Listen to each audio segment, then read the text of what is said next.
محدث اعظم پاکستان مولانا سردار احمد صاحب رحمت اللہ علیہ کے پاس نا ایک بوڑھی اماں اپنا بیٹا چھوڑ گئی. تو حضرت صاحب نے کو 2 4 5 مہینے رکھا. تو بعد میں اس کی اماں کو بلا کے کہا کہ تو بیوہ ہے، بیٹا تیرا یتیم ہے، میں نہیں چاہتا کہ اس کا وقت ضائع ہو. یہ پڑھنے والا کوئی نہیں، سارے نہیں بھائی پڑھنے والے ہوتے. اب یہاں علماء بیٹھے ہیں، میں بے ادب بھی نہ ہو جاؤں. کچھ پورے 8 سال لگا کے بھی آ جاتے ہیں، سند بھی ان کے پاس ہوتی ہے. ناراض نہ ہو جانا، یہ تو سب اچھے لوگ ہیں. سند ہوتی ہے پر پتہ کوئی نہیں ہوتا. یہ اعلیٰ حضرت نے لکھی ہے بات. سند ہوتی ہے، پوری ڈگری ہوتی ہے، اس پہ کئی لوگوں کے سائن بھی ہوتے. تو بہت سارے طالب علم ایسے ہوتے ہیں جو مدارس میں کہتے ہیں میں فاضل فلاں ہوں، لیکن کوئی شے پاس. تو مولانا سردار احمد صاحب محدث اعظم پاکستان رحمت اللہ علیہ اس بوڑھی کو کہنے لگے تیرا بیٹا کون دینا ہے، پڑھنا پڑھانا اس نے کچھ بھی نہیں. تو یتیم بچہ ہے، کل کو تو کہے گی کہ میرے بیٹے نے وقت ضائع کیا تو واپس لے جا. بوڑھی اماں رونے لگ گئی، کہنے لگی میں پڑھانے تو نہیں لائی تھی، میں تو آپ کو رب کا ولی سمجھتی ہوں، میں تو نوکری کرانے لائی تھی. نوکری. حضرت انس بن مالک کہتے ہیں میری اماں بھی حضور کی بارگاہ میں دے گئی تھی. حضور کی بارگاہ میں یہ نہیں کہا تھا کہ یا رسول اللہ پڑھا دیں، ہاں میں ذمہ داری سے بات کر رہا ہوں. یہ نہیں کہا تھا حضور مجاہد بنا دیں. یہ تھوڑی کہا تھا کہ یا رسول اللہ صلی اللہ تعالی علیہ وسلم سے مفسر محدث محقق مفتی بنا دیں. حضرت انس کی اماں کہہ گئی تھی سونیا جب تک یہ رہے گا نا آپ کی نوکری کرے گا، یہ گھر کے کام کاج کرے گا، ڈیوٹی کرے گا. حضور یہ آپ کی نوکری کرے گا. تو میرے محبوب نے پھر دعا کر دی اللہ اسے برکت عطا فرما. تم سمجھتا ہے خدمت والا خالی رہ جاتا ہے؟ جتنا ذائقہ خدمت والے کو ملتا ہے، جو اس کے نصیب میں آتا ہے، وہ کسی کا نصیب کہاں بھائی. حضرت انس کہتے ہیں حضور نے دعا کر دی، برکت کی. مجھے تو کھیتی باڑی آتی بھی نہیں تھی، پر لوگوں کے باغ میں سال میں 1 دفعہ پھل لگتا تھا، میرے باغ میں 2 دفعہ لگتا تھا. حضور نے دعا کر دی یا اللہ اسے اولاد دے. فرماتے ہیں میرے بیٹے، میرے پوتے، میرے نواسے، میری بیٹیاں، فرماتے ہیں میں زندہ ہوں اور میری 100 اولادیں موجود ہیں.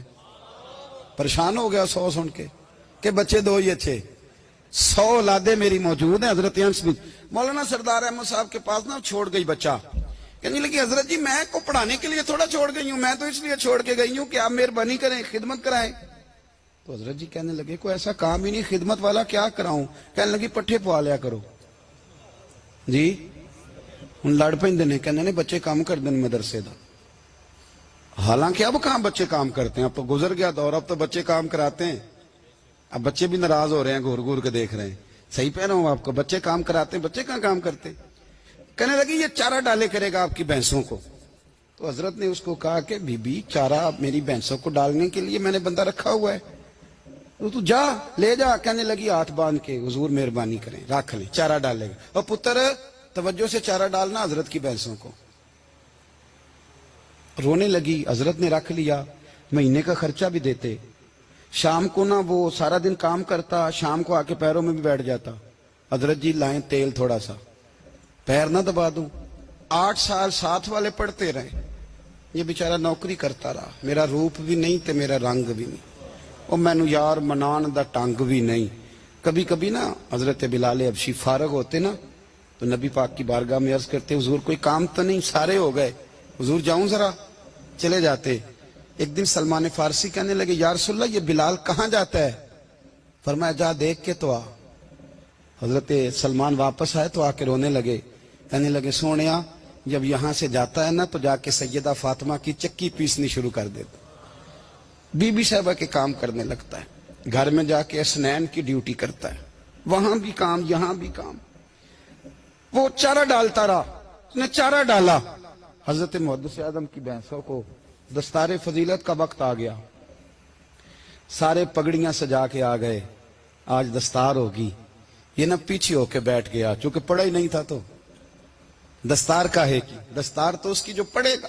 ہم نے تو پڑھا ہی نہیں، ہم نے تو یار پڑھا، گھر پڑھا، ڈیوٹی کری. حضرت محدث اعظم رحمت اللہ علیہ کے ہاں جب اعلان ہونے لگا نا کہ اب دستار ہوگی تو حضرت نے پہلا اعلان اس کا فرمایا. تو مجھے والا بندہ کپڑے بھی کدی کدی بدل دینا. وہ کہتا ہے جس حال میں بھی تھا میں پلٹ کے دیکھنے لگا کہ پڑھا تو ہے کوئی شے نہیں. یہ ماجرا کیا ہے؟